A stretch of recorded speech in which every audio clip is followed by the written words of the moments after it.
मांगे आजादी, लाहौर भी मांगे आजादी, खैबर भी मांगे आजादी, बल्लोच भी मांगे आजादी, सिंधी भी मांगे आजादी, कराची भी मांगे आजादी, हैदराबाद भी मांगे आजादी। हम लेकर रहेंगे आजादी, हम लेकर रहेंगे आजादी। तेरा बाप भी देगा आजादी, तेरा बाप भी देगा आजादी। छीन के ले तो नजर आ रहा है सामने लिखा हुआ है जुल्म मिटने के लिए दो चीजों से मिटेगा भाई।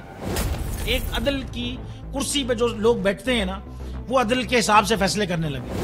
दूसरा कौम निकल खड़ी उस जुल्म के खिलाफ, तो जुल्म खत्म हो जाएगा। या इन दोनों में से कोई एक चीज हो जाए या दोनों हो जाए।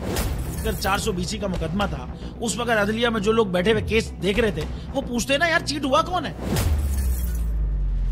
जब उनको दिखता कोई चीट नहीं हुआ, केस खत्म कर देते। तो जालिम जुल्म कर ही नहीं पाता। 9 जजेस ने नोट बिफोर किया मेरे केस को यार, 1.5 साल चला।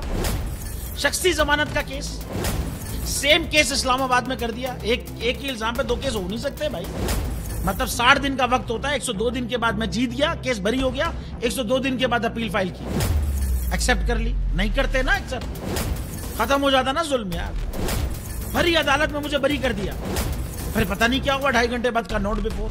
मैं नहीं सुनता ये केस, खड़े रहते अपने फैसले, मिट जाता जुल्म। अल्लाह ताला ने बिठाया इन कुर्सियों पे इनको यार, ये अल्लाह ताला की तरफ से फैसले करने हैं। तो या तो ये फैसले आएंगे, जुल्म मिट जाएगा, या कौम खड़ी हो जाएगी जुल्म के खिलाफ।